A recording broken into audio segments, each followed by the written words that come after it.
2025 সালে এসে যারা আজ পর্যন্ত এখনও ফলি মাছের কোফতাকারি রেসিপিটি ট্রাই করেননি তাদেরকে বলবো, ভাই আপনারা এত এত খাবারের ভিড়ে এই জিনিসটা সত্যি মিস করেছেন। এমন একটা রেসিপি সত্যি যারা না খেয়েছেন তারা জীবনে অনেক মজার একটা জিনিস খাননি। তো আসসালামু আলাইকুম দর্শক, শখের রান্নায় নতুনত্বের ছয়ে আজকে আমি নিয়ে এসেছি ফলি মাছের কোফতা কিভাবে তৈরি করতে হয় তার সব থেকে সহজ রেসিপি। তো ফলি মাছগুলো খুব ভালো করে কেটে ওয়াশ করে তারপরে যেটা করতে হবে, লবণ এবং হলুদ দিয়ে খুব ভালো করে মাখিয়ে নিতে হবে যাতে করে আষ্টে গন্ধটা না থাকে। তো মাছগুলো নিয়ে একটু মজা করছিলাম আর রূপকথাকে বারবার করে চিনাচ্ছিলাম, দেখো এটা কি মাছ। ও বারবার জিজ্ঞেস করছিল এটা কি মাছ মা। আমি ওকে চিনাচ্ছিলাম যে এটা ফলি মাছ, এটাকে ফলি ফিশ বলে। তো যাই হোক, এটা হচ্ছে কেটে নেওয়ার পরের লুক। এটা বারবার করে ভালো করে একটু হালকা উষ্ণ গরম পানি দিয়ে ধুয়ে নিতে হবে যাতে করে এর ভিতরে থাকা কোনো আষ্টে গন্ধ না থাকে। তো যাই হোক, তারপরে ঠিক এই প্রসেসে খুব ভালো করে কেটে নিতে হবে। কাটাকাটির ব্যাপারটা আসলে দেখে শিখে নিতে হয়। আর এই পুরো রেসিপিটির কথা নানু তৈরি করছে, কারণ এই সব রেসিপি ধৈর্য ধরে তৈরি করাটা আসলেই সো টাফ। তারপর বলবো, জীবনে একবার হলেও এই সব রেসিপি জীবনে খাবেন, কারণ এই সব রেসিপি জীবনে যদি না খাওয়া হয় তাহলে লাইফে যে কোনো মজার একটা খাবার আপনি খান নাই, সেটাই বলবো। তো যাই হোক, প্রথমে শিল পাটায় কিংবা এটা হাতুড়ি দিয়েও করতে পারেন, এরকম করে মাছটাকে খুব সুন্দর করে থেতলে থেতলে নিতে হবে যাতে করে কাটা এবং চামড়া দিয়ে এর মাংসের অংশটা সুন্দর করে বেরিয়ে আসে। তো খুব ভালো করে এভাবে বারবার করে পিষে নিতে হবে। এবং এই যে পুরো প্রসেসিংটা, মাছটা বাছা, মাছের চামড়াটা আলাদা করা এবং মাছের পুরো যে প্রসেসিংয়ের ব্যাপারটা, একটা মাছের পেছনে 5 মিনিট সময় ব্যয় হয়েছিল। আমি একদম হিসাব করে ঘড়ির টাইম ধরে রেখেছি, কারণ এই মাছের কাঁটাগুলো বাছতে হয়।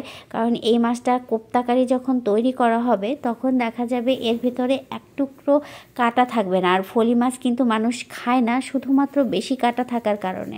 তো ঠিক এই প্রসেসিংয়ে এই মাছটাকে ছুটিয়ে নিতে হবে। দেখতেই পাচ্ছেন কি প্রসেসিংয়ে আমার মা ছুটাচ্ছে, মানে রূপকথার নানু। তো এরকম করে মাংসগুলো সব বের করে নিতে হবে। এবং দেখবেন ঠিক ব্রয়লার মুরগি কিমা করলে যে টাইপের একটা টেক্সচার আসে, চিকেন বল বানানোর সময় আমরা যে টাইপের একটা চিকেন হাতে পাই, ঠিক সেরকম টাইপের একটা চিকেন আপনারা হাতে পাবেন। তো এরকম করে কিন্তু আমরা সবগুলো মাছের মাংস বের করে নিয়েছিলাম ওই দিন। এবং আমাদের মোট কথা 5-6টা মাছে প্রায় আধা ঘন্টার মতো সময় লেগেছিল টোটাল প্রসেসিংটা করতে। তো যাদের কাছে হিউজ পরিমাণ মানুষ আছে কিংবা যারা অনেক পরিমাণে বিজি কম, তারা এই রেসিপিটা তৈরি করে নিতে পারেন। আর যারা বলবো অনেক বিজি, তারা একবার হলেও ছুটির দিনে এই রেসিপিটা ট্রাই করে খাবেন। খুবই সুস্বাদু একটা রেসিপি। আজকালকার দিনে মানুষ ব্যস্ততার কারণে এই রেসিপিটা আসলে তৈরি করে না। তো যাই হোক, কাটাগুলো বেছে নেওয়ার পরে এটা হচ্ছে একটা মাছের ঠিক এই পরিমাণে মাংস আমরা পেয়েছি এবং এটার থিকনেসটা ছিল এত ইয়ামি, মানে ধোয়ার সাথে সাথে মনে হচ্ছিল একদম হাতে শান্তি লাগে, এরকম একটা ব্যাপার। যাই হোক, আমি আর আমার মা মিলে পুরো প্রক্রিয়াটা খুব সুন্দর করে নিলাম। এখানে 5টা মাছ আমরা এত সুন্দর করে বেছে এবং এই চামড়াগুলোকে এত সুন্দর করে ছড়িয়ে রেখেছি। দেখুন এই ঠিক ফাইনাল লুক আমার। পুরোপুরি কাটা বাছা করার পরে সুন্দর করে এখন ধনেপাতা কুচি দিয়ে দিতে হবে এবং সাথে পেঁয়াজ কুচি, কাঁচামরিচ কুচি এবং হলুদ মরিচ পাউডার এবং অবশ্যই রসুনের পেস্ট দিতে হবে। এখানে আদা আমরা একদম ইউজ করিনি। আর অবশ্যই স্বাদ অনুযায়ী লবণটা দিয়ে দিবেন। আপনাদের যেভাবে যে লবণ খান ঠিক সেইভাবে করে আপনারা লবণ দিয়ে দিবেন, কারণ লবণের টেস্টটা না এক এক এলাকায় এক এক রকম, অনেকে একটু বেশি খায়, অনেকে একটু কম খায়। তো এজন্যই বলা যে আপনাদের স্বাদ অনুযায়ী, টেস্ট অনুযায়ী দিয়ে দেবেন। তো যাই হোক, সব কিছু দিয়ে দেওয়ার পরে জিনিসটা খুব সুন্দর করে মেখে নিতে হবে। ঠিক এভাবে করে আমার মা যেভাবে মেখে নিচ্ছে। এবং আপনারা যদি খুব হেলদি স্বাস্থ্যবান ফলি মাছটা ইউজ করেন, সেক্ষেত্রে দেখা যাবে মাংসটা সব ধরনের মশলার সাথে মেশানোর পরে মাছে দেওয়ার পরও অনেকটা থেকে যাবে।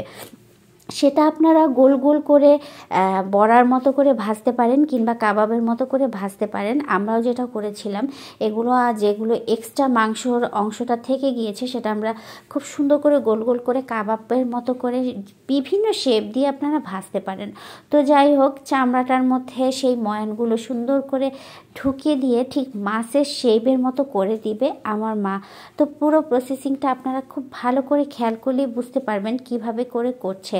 আর আপনারা যারা চামড়ার মধ্যে মাছটা ঢোকানো একটু ঝামেলা মনে করেন যে এটা আমরা পারবো না, খেতে ইচ্ছা করে না, তারা শুধু মাংসটা বের করে কাবাব স্টাইলে, মানে আমরা স্বামী কাবাব কিংবা জালি কাবাব, কাবাবটা যেভাবে তৈরি করি সেই কাবাবটার মতো করে শেপ দিয়ে কোনো ডিম টিম কোনো কিছু ইউজ করা লাগবে না, জাস্ট সুন্দর করে এপিট উপিট করে লাল লাল করে ভেজে নিলেই হবে। এটা একদমই ছুটে আসবে না, কারণ এতটা আঠালো জিনিসটা একদম খুব সুন্দর করে সেট হয়ে যায়। এবং আমি এর স্বাদের কথা বলবো কি, আসলে এটা অনেকবার আম্মু করে খাইয়েছে। আর আমার হাজব্যান্ড সবসময় আম্মু আসলেই ফলি মাছ আনবেই, কারণ আমি এই জিনিসটা একদম অ্যালাউ করি না, কারণ আমার একা একা এত বিজি লাইফে এই রেসিপি করা আমার পক্ষে সম্ভবই হয়ে ওঠে না। আম্মু সবসময় এই রেসিপি করে এবং এই রেসিপিটা করে আমার জামাইকে খাওয়াবেই খাওয়াবে আম্মু। আর আমার জামাইও আম্মু আসলে খুব বেশি ফলি মাছ কিনে আনবেই, কারণ এই রেসিপি তার খুব বেশি পছন্দ। তো রূপকথাও কিন্তু হেভি টেস্ট করে খেয়েছিল রেসিপিটা। তো ও বারবার বলছিল, নানু নানু এটা কী রেসিপি বানিয়েছো, এটা তো অনেক মজা। তো দেখুন একদম ফলি মাছের মতোই শেপ এসেছে। এগুলো সুন্দর করে পুরটা ভরার পরে এরকম চেপে চেপে চেপে চেপে দিলে একদম মনে হচ্ছে এগুলো কিন্তু মাছ মনে হচ্ছে। এগুলোর মধ্যে যে ময়ানগুলো সুন্দর করে কাটা বাছা করে ঢোকানো হয়েছে একদমই মনে হচ্ছে না। তারপরও এত পরিমাণে মানে ময়ান রয়ে গেছে, মানে মাছের যে কিমাটা এটা এত পরিমাণে রয়ে গেছে, এটা আমার আম্মু সুন্দর করে বল বল করে কাবাব শেপ করে সুন্দর করে রাখছে। তো এখন almost ready to cook.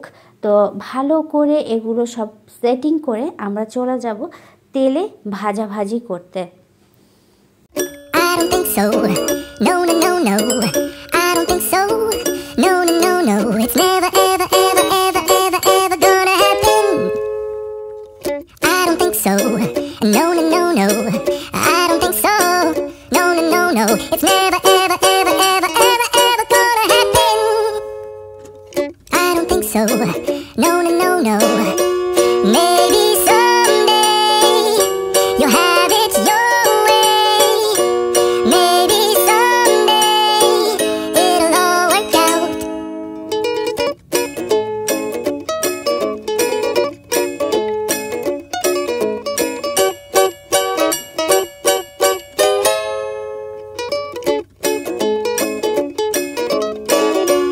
Maybe someday you'll have it your way. Maybe someday it'll all work out. Until then, nope, a nope, a nope, a nope, definitely nope, a nope, nope, a nope. Probably never, ever, ever, ever, ever, ever gonna happen. Oh no.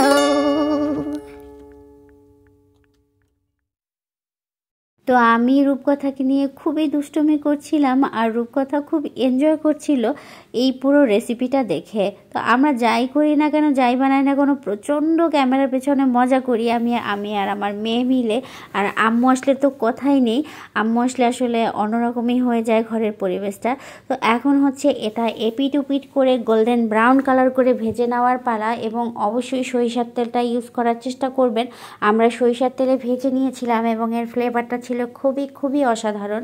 তো যারা ফলি মাছের কোপ্তাকারি এখনও পর্যন্ত খেয়ে দেখেননি, তারা আশা করি একবার হলেও, মানুষ ধরে হলেও, কাজের বুয়া ডেকে হলেও একবার হলেও ট্রাই করবেন। আশা করি খুবই সুস্বাদু, খুবই মজাদার একটা রেসিপি। এবং এই রেসিপি যারা ট্রাই করবেন তারাই বুঝতে পারবেন এই রেসিপির মর্মতা।